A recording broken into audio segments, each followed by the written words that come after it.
19वां अध्याय। भगवान वामन का बलि से 3 पग पृथ्वी मांगना, बलि का वचन देना और शुक्राचार्य जी का उन्हें रोकना। श्री शुकदेव जी कहते हैं, राजा बलि के ये वचन धर्माभाव से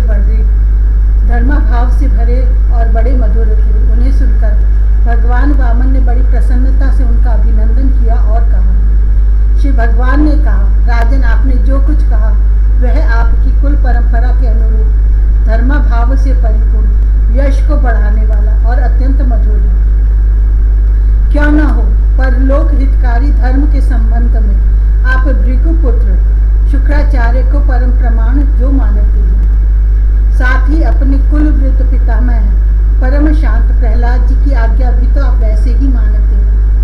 आपकी वंश परंपरा में कोई धैर्यहीन अथवा कृपण पुरुष कभी हुआ ही नहीं।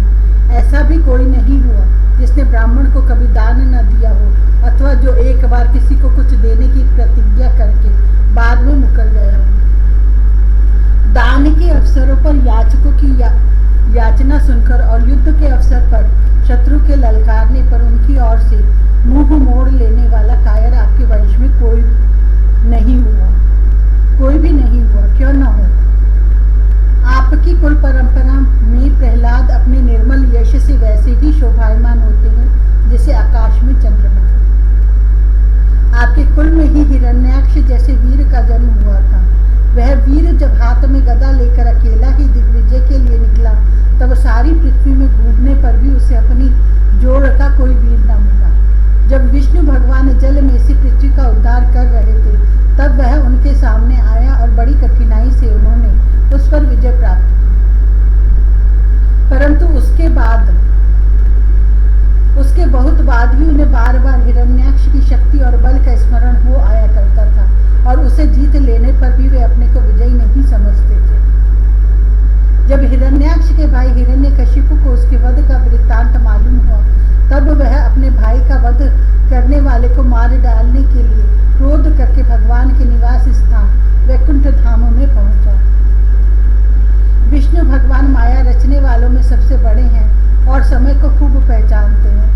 जब उन्होंने देखा कि हिरण्यकशिपु तो हाथ में शूल लेकर काल की भांति मेरे ही ऊपर धावा कर रहा है, तब उन्होंने विचार किया, जैसे संसार के प्राणियों के पीछे मृत्यु लगी रहती है, वैसे ही मैं जहाँ जहाँ जाऊंगा वहीं वहीं यह मेरा पीछा करेगा।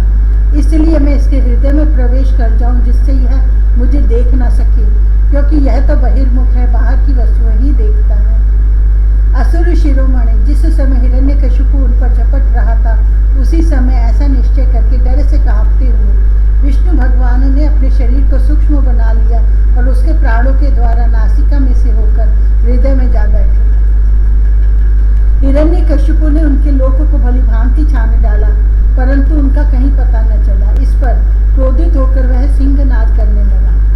उस वीर ने पृथ्वी, स्वर्ग, दिशा, आकाश, पाताल और समुद्र सब कहीं विष्णु भगवान को ढूंढा, परंतु वे कहीं भी उसे दिखाई न दिए। उनको कहीं न देखकर वह कहने लगा, मैंने सारा जगत छान डाला, परंतु वह मिला नहीं। अवश्य ही वह घाती उस लोक में चला गया जहाँ जाकर फिर लौटना नहीं होता। बस अब उससे वैर भाव रखने की आवश्यकता नहीं, क्योंकि वैर तो देह के साथ ही समाप्त हो जाता है। क्रोध का कारण अज्ञान है और अहंकार से उसकी वृद्धि होती है। राजन, आपके पिता प्रहलाद नंदन विरोचन बड़े ही ब्राह्मण भक्त थे। यहाँ तक कि उनके शत्रु देवताओं ने ब्राह्मणों का वेश बनाकर उनसे उनकी आयु का दान मांगा और उन्होंने ब्राह्मणों के छल को जानते हुए भी अपनी आयु दे डाली। आप भी उसी धर्म का आचरण करते हैं जिसका शुक्राचार्य आदि गृहस्थ ब्राह्मण, आपके पूर्वज प्रहलाद और दूसरे यशस्वी वीरों ने पालन किया है। दैत्येंद्र, आप मुंह मांगी वस्तु देने वालों में श्रेष्ठ है। इसी से मैं आपसे थोड़ी सी पृथ्वी केवल अपने पैरों से 3 डग मांगता हूँ। माना कि आप सारे जगत के स्वामी और बड़े उदार हैं, फिर भी मैं आपसे इससे अधिक नहीं चाहता। विद्वान पुरुष को केवल अपनी आवश्यकता के अनुसार ही दान स्वीकार करना चाहिए। इससे वह प्रतिग्रह जन्य पाप से बच जाता है। राजा बलि ने कहा, ब्राह्मण कुमार, तुम्हारी बातें तो वृद्धों जैसी हैं, परंतु तुम्हारी बुद्धि अभी बच्चों की सी ही है। अभी तुम हो भी तो बालक ही ना, इसी से अपना हानि लाभ नहीं समझ रहे हो। मैं तीनों लोगों का एकमात्र अधिपति हूँ और द्वीप का द्वीप दे सकता हूँ। जो मुझे अपनी वाणी से प्रसन्न कर ले और मुझसे केवल 3 डग भूमि मांगे, वह भी क्या बुद्धिमान कहा जा सकता है? ब्रह्मचारी, जो एक बार कुछ मांगने के लिए मेरे पास आ गया, उसे फिर कभी किसी से कुछ मांगने की आवश्यकता नहीं पड़नी चाहिए।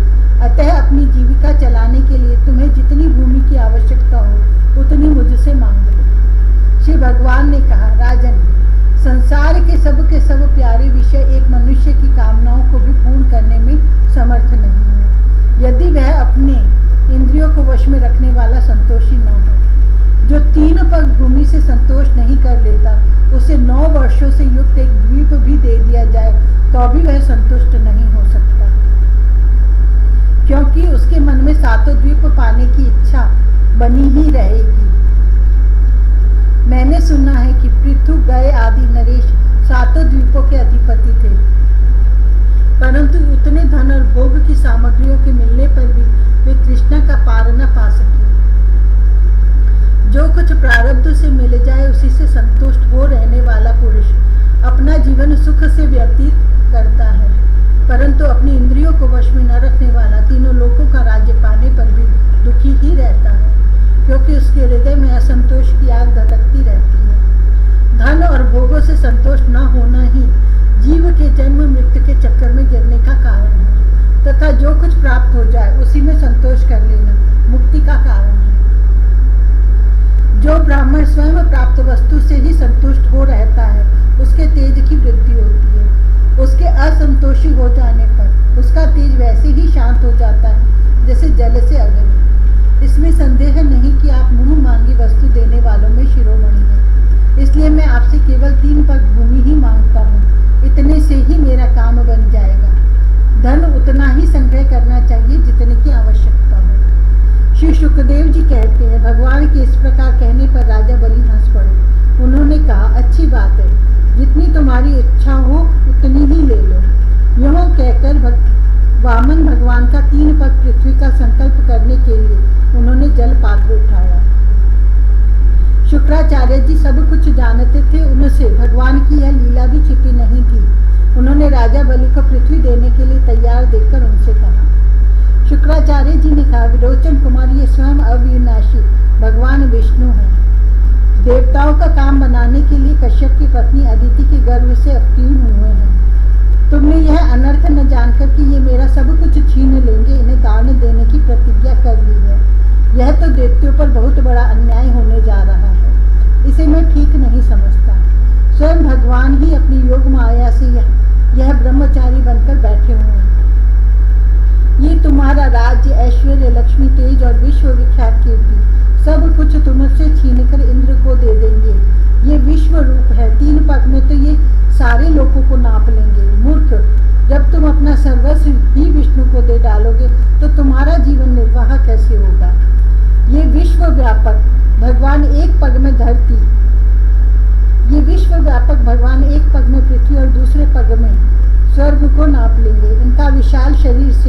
इनके विशाल शरीर से आकाश भर जाएगा, तब इनका तीसरा पग कहाँ जाएगा? तुम उसे पूरा न कर सकोगे। ऐसी दशा में मैं समझता हूँ कि प्रतिज्ञा करके पूरा न कर पाने के कारण तुम्हें नरक में ही जाना पड़ेगा, क्योंकि तुम अपनी की हुई प्रतिज्ञा को पूर्ण करने में सर्वथा असमर्थ होगे। विद्वान पुरुष उस दान की प्रशंसा नहीं करते जिसके बाद जीवन निर्वाह के लिए कुछ बचे ही नहीं। जिसका जीवन निर्वाह ठीक चलता है वही संसार में दान, यज्ञ, तप और परोपकार के कर्म कर सकता है। जो मनुष्य अपने धन को 5 भागों में बांट देता है, कुछ धर्म के लिए, कुछ यश के लिए, कुछ धन की अभिवृद्धि के लिए, कुछ भोगों के लिए और कुछ अपने स्वजनों के लिए, वही इस लोक और परलोक दोनों में ही सुख पाता है। असुर शिरोमणि, यदि तुम्हें अपनी प्रतिज्ञा टूट जाने की चिंता है, यदि तुम्हें अपनी प्रतिज्ञा टूट जाने की चिंता हो तो मैं इस विषय में तुम्हें कुछ ऋग्वेद की श्रुतियों का आशय सुनाता हूँ। तुम सुनो, श्रुति कहती है किसी को कुछ देने की बात स्वीकार कर लेना सत्य है और नकार जाना अर्थात अस्वीकार कर देना असत्य है। यह शरीर एक वृक्ष है और सत्य इसका फल फूल है, परंतु यदि वृक्ष ही नहीं रहे तो फल फूल कैसे रह सकते हैं? क्योंकि नकार जाना, अपनी वस्तु दूसरे को न देना, दूसरे शब्दों में अपना संग्रह बचाए रखना, यही शरीर रूप वृक्ष का मूल है। जैसे जड़ न रहने पर वृक्ष सूख कर थोड़े ही दिनों में गिर जाता है, उसी प्रकार यदि धन देने से अस्वीकार न किया जाए तो यह जीवन सूख जाता है, इसमें संदेह नहीं। हाँ मैं दूंगा, यह वाक्य ही धन को दूर हटा देता है, इसलिए इसका उच्चारण ही अपूर्ण अर्थात धन से खाली कर देने वाला है। यही कारण है कि जो पुरुष हाँ मैं दूंगा ऐसा कहता है वह धन से खाली हो जाता है। जो याचक को सब कुछ देना स्वीकार कर लेता है वह अपने लिए भोग की कोई सामग्री नहीं रख सकता। इसके विपरीत मैं नहीं दूंगा, यह जो अस्वीकारात्मक असत्य है वह अपने धन को सुरक्षित रखने तथा पूर्ण करने वाला है, परंतु ऐसा सब समय नहीं करना चाहिए। जो सबसे सभी वस्तुओं के लिए नहीं करता रहता है उसकी अपकीर्ति हो जाती है, वह तो जीवित रहने पर भी मृतक के समान ही है। स्त्रियों को प्रसन्न करने के लिए हास परिहास में, विवाह में, कन्या आदि की प्रशंसा करते समय, अपनी जीविका की रक्षा के लिए, प्राण संकट उपस्थित होने पर, गौ और ब्राह्मण के हित के लिए तथा किसी को मृत्यु से बचाने के लिए असत्य भाषण भी उतना निंदनीय नहीं है।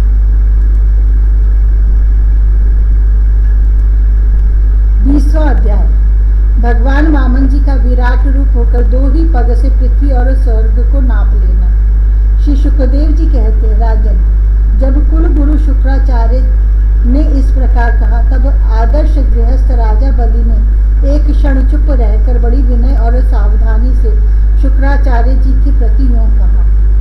राजा बलि ने कहा, भगवान आपका कहना सत्य है। गृहस्थ आश्रम में रहने वालों के लिए वही धर्म है जिससे अर्थ, काम, यश और आजीविका में कभी किसी प्रकार बाधा न पड़े। परंतु गुरुदेव, मैं प्रहलाद जी का पौत्र हूँ और एक बार देने की प्रतिज्ञा कर चुका हूँ, अतः अब मैं धन के लोगों से ठग की भांति इस ब्राह्मण से कैसे कहूँ कि मैं तुम्हें नहीं दूंगा। इस पृथ्वी ने कहा है कि असत्य से बढ़कर कोई अधर्म नहीं है। मैं सब कुछ सहने में समर्थ हूँ, परंतु झूठे मनुष्य का भार मुझसे नहीं सहा जाता। मैं नरक से, दरिद्रता से, दुख के समुद्र से, अपने राज्य के नाश से और मृत्यु से भी उतना नहीं डरता जितना ब्राह्मण से प्रतिज्ञा करके उसे धोखा देने से डरता हूँ। इस संसार में मर जाने के बाद धन आदि जो जो वस्तुएं साथ छोड़ देती हैं, यदि उनके द्वारा दान आदि से ब्राह्मणों को भी संतुष्ट न किया जा सके तो उनके त्याग का लाभ ही क्या रहा। दधीची, शिवी आदि महापुरुषों ने अपने परम प्रिय दुस्त्यज प्राणों का दान करके भी प्राणियों की भलाई की है।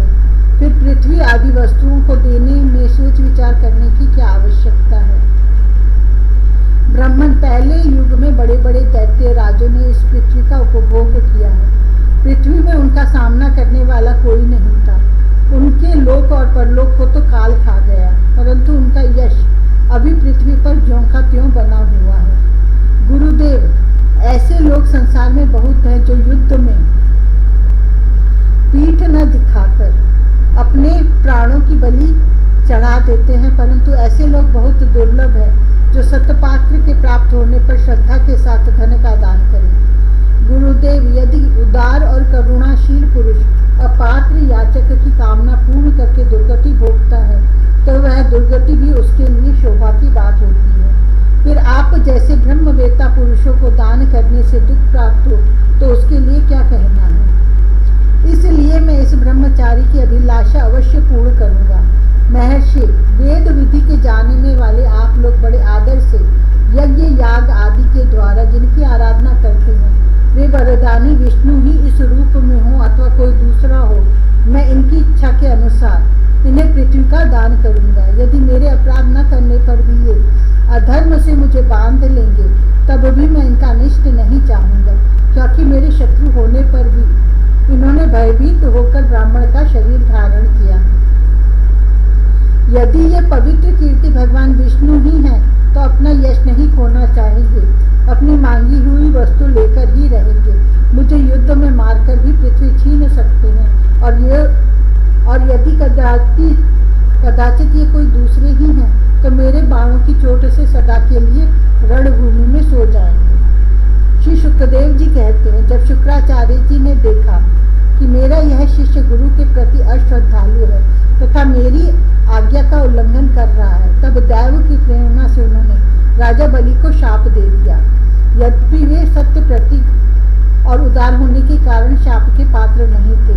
शुक्राचार्य जी ने कहा, मूर्ख तू है तो अज्ञानी, परंतु अपने को बहुत बड़ा पंडित मानता है। तू मेरी उपेक्षा करके गर्व कर रहा है।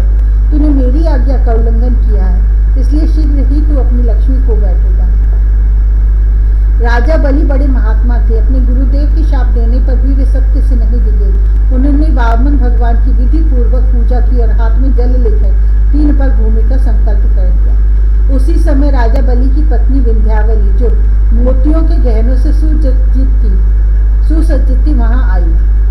उसने अपने हाथों वामन भगवान के चरण पखारने के लिए जल से भरा सोने का कलश लाकर दिया। बलि ने स्वयं बड़े आनंद से उनके सुंदर सुंदर युगल चरणों को धोया और उनके चरणों का वह विश्व पावन जल अपने सिर पर चढ़ाया। उस समय आकाश में स्थित देवता, गंधर्व, विद्याधर, सिद्ध चारण सभी लोग राजा बलि के इस अलौकिक कार्य तथा सरलता की प्रशंसा करते हुए बड़े आनंद से उनके ऊपर दिव्य पुष्पों की वर्षा करने लगे। एक साथ ही हजारों दुंदुभियां बार बार बजने लगी। गंधर्व, किम पुरुष और किन्नर गान करने लगे, अहो धन्य है। इन उदार शिरोमणि बलि ने ऐसा काम कर दिखाया जो दूसरों के लिए अत्यंत कठिन है। देखो तो सही, इन्होंने जानबूझकर अपने शत्रु को तीनों लोकों का दान कर दिया। इसी समय एक बड़ी अद्भुत घटना घट गई। अनंत भगवान का वह त्रिगुणात्मक वामन रूप बढ़ने लगा। वह यहाँ तक बढ़ा कि पृथ्वी, आकाश, दिशाएं, स्वर्ग, पाताल, समुद्र, पशु, पक्षी, मनुष्य, देवता और ऋषि सब के सब उसी में समा गए। ऋत्विज, आचार्य और सदस्यों के साथ बलि ने समस्त ऐश्वर्यों के एकमात्र स्वामी भगवान के उस त्रिगुणात्मक शरीर में पंचभूत, इंद्रिय, उनके विषय, अंतःकरण और जीवों के साथ वह संपूर्ण त्रिगुणमय जगत देखा। राजा बलि ने विश्व रूप भगवान के चरण तल में रसातल, चरणों में पृथ्वी, पिंडलियों में पर्वत, घुटनों में पक्षी और जांघों में मरुदगण को देखा। इसी प्रकार भगवान के वस्त्रों में संध्या, हुई स्थानों में प्रजापतिगण, जघन स्थल में अपने सहित समस्त असुरगण, नाभि में आकाश, कोख में सातों लोक, सातों समुद्र और वक्षः स्थल में नक्षत्र समूह देखे। उन लोगों को भगवान के हृदय में धर्म, स्तनों में रिक्त, मधुर और सत्य वचन, मन में चंद्रमा, वक्षः स्थल पर हाथों में कमल लिए लक्ष्मी जी, कंठ में सामवेद और संपूर्ण शब्द समूह उन्हें दिखे। बाहुओं में इंद्रादि समस्त देवगण, कानों में दिशाएं, मस्तक में स्वर्ग, केशों में मेघमाला, नासिका में वायु, नेत्रों में सूर्य और मुख में अग्नि दिखाई पड़े। वाणी में वेद, रसना में वरुण, भौहों में विधि और निषेध, पलकों में दिन और रात। विश्व रूप के ललाट में क्रोध और नीचे के ओठ में लोभ के दर्शन हुए। परीक्षित, उनके स्पर्श में काम, वीर्य में जल, पीठ में अधर्म, पद विन्यास में यज्ञ, छाया में मृत्यु, हंसी में माया और शरीर के रोमों में सब प्रकार की औषधियां थी। उनकी नाड़ियों में नदियां, नखों में शिलाएं और बुद्धि में ब्रह्मा, देवता और एवं ऋषिगण दिख पड़े। इस प्रकार वीरवर बलि ने भगवान की इंद्रियों और शरीर में सभी चराचर प्राणियों का दर्शन किया। परीक्षित, सर्वात्मा भगवान में यह संपूर्ण जगत देखकर सब के सब दैत्य अत्यंत भयभीत हो गए। इसी समय भगवान के पास असह्य तेज वाला सुदर्शन चक्र, गरजते हुए मेघ के समान भयंकर टंकार करने वाला शांग धनुष, बादल की तरह गंभीर शब्द करने वाला 5 जने शंख, विष्णु भगवान की अत्यंत वेगवती कौमोद की गदा, 100 चंद्राकार चिन्हों वाली ढाल और विद्याधर नाम की तलवार, अक्षय बाणों से भरे 2 तरकश तथा लोकपालों के सहित भगवान के सुनंद आदि पार्षदगण सेवा करने के लिए उपस्थित हो गए। उस समय भगवान की बड़ी शोभा हुई। मस्तक पर मुकुट, बाहुओं में बाजूबंद, कानों में मकराकृत कुंडल, वक्षः स्थल पर सी वत्स चिन्ह, गले में कौस्तुभमणि, कमर में मेखला और कंधे पर पीताम्बर शोभायमान हो रहा था। वे 5 प्रकार के पुष्पों की बनी वनमाला धारण किए हुए थे, जिस पर मधुलोभी भौरे गुंजार कर रहे थे। उन्होंने अपने एक पग से बलि की सारी पृथ्वी नाप ली, शरीर से आकाश और भुजाओं से दिशाएं घेरी। दूसरे पग से उन्होंने स्वर्ग को भी नाप लिया। तीसरा पैर रखने के लिए बलि की तनिक सी भी कोई वस्तु न बची। भगवान का वह दूसरा पग ही ऊपर की ओर जाता हुआ महरलोक, जनलोक और तपलोक से भी ऊपर सत्यलोक में पहुंच गया।